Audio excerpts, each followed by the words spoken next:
everything about this one is experimental. This started with a semblance of an idea I had, I think, in a dream that was just an image.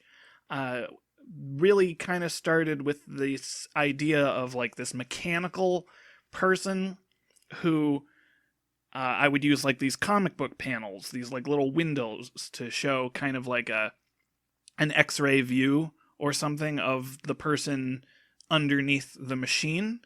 And usually I do character design. That's kind of the main thing I do. At least on this channel, I try to come up with some kind of finished result of a design of a character because I want there to be some kind of finished product by the end of the video instead of just like a doodle that doesn't go anywhere.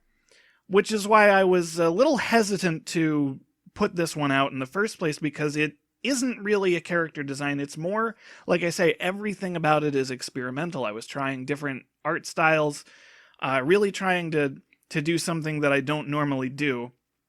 And there are a couple decisions that I made along the way that still kind of felt like I was leaning back toward my comfort zone when I ultimately start drawing or start rendering the portions of this that are outside of those black boxes or black outline boxes. I guess they're mostly white inside, but anyway, I started doing more outlining, inking comic book style, which is what I typically do, and that's not exactly what I was going for in the first place. So ultimately, I stray from the original concept, but that was to be expected because the original concept was very sparse.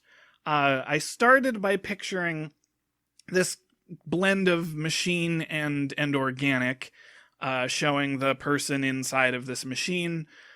And in my head, there were a lot of like coils and tendrils and chains, and I kind of pictured maybe like a Doc Ock kind of character. But I wanted to do this mechanical mask helmet, make them in sort of like a containment suit, I guess like the Doomsday kind of containment suit. And so I stuck on the Doc Ock idea and kept thinking Spider-Man villain. And for whatever reason, this pose of a person sitting there in shackles, locked up, just kind of read as a Spider-Man villain, like after they've been captured by Spider-Man and they're on a ship being taken to the raft or something.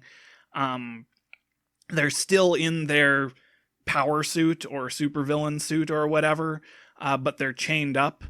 And so I gave like a little emblem there to make it look like this is a superhero of some kind. It's very comic booky. I don't really know who this character is. It's loosely based on a sort of superhero character that my brother and I came up with. Mostly my brother came up with when we were kids, but it's not even an adaptation of that. So as you can see, I gave him sort of his left arm is like mechanical looking. I wanted the idea to be that he's mostly a person in this high-tech supervillain suit, but his left arm is a cyborg arm, and you can see that underneath the armor. This helmet is a pilot's helmet, and in my head I wanted to do something that wasn't just like I kept looking up military helmets that were full face covering, and I kept seeing airsoft and paintball helmets, and I didn't want it to look like it was something that was just thrown together. I wanted it to look like an official military type thing, and I found the pilot's helmet, and I started thinking this is a pilot who also has this like armor, and he is a criminal of some kind, or he's arrested at least, and he's put in shackles, and it's a little, I don't know, tonally strange having him in these like medieval looking shackles chained to the wall. But I think that, I don't know, chains are chains, so there's not much else I can do. I could have done some kind of weird thing where he's in a plasma collar or an electric collar or something. It would be very Marvel Comics, I suppose. But I want to get back to the idea of experimental artwork here, because I use this blue and red sketching technique, which is essentially make the sketch not black, make the sketch a color you don't want the final result to be, so that you don't get stuck on the idea that this is the final result while you're in the sketch. That's a tactic I learned from Julia from the Drawfee channel, which is something that I watch a lot, and you know, if they happen to ever see this, open to collaborating. I'm not a YouTuber, it's fine.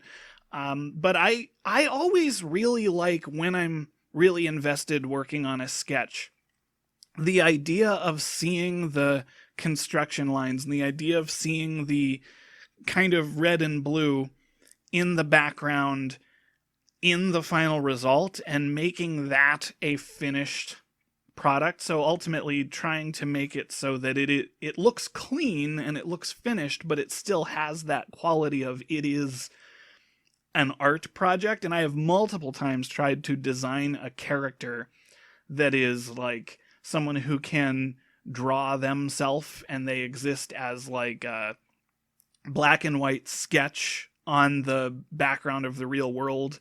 And that is, for anyone who's familiar with the Domino character, that is my little avatar for the YouTube channel. I've done a few videos where I draw him in different costumes and stuff. That was the original idea for why he is always done in grayscale, is I like the idea of this grayscale unfinished work on a fully rendered background. But this didn't turn into that, but it does still kind of have this like bleeding look of coloring that reminds me very much of like an indie comic book. And that's kind of what I ultimately went for. Like, that's the direction that I kind of stuck with, was I wanted this to be kind of a comic book panel. I was really trying to pay attention to composition, and I fell short on that, I feel, because I didn't need to have the one figure just centered, isolated. Maybe it's just me, but the composition of this piece still feels a bit like an afterthought, I suppose. I've been trying to think more about that when I put pieces together. I did try to do more effort into the background to try and make him blend, so I have kind of his shadow against these like brick walls. He's in this holding cell. Again, I'm not sure if this really looks like a high-tech prison that matches the costume I've given him, but I do like the colors. I like the idea I'm going for. So something that I really want to push in a lot of my videos is this may not be a finished work, but it is the process, and that's important. And I'm not worried about you seeing older drawings that I've done, because I was, you had to start somewhere, right? That's my message to all artists out there. Thanks.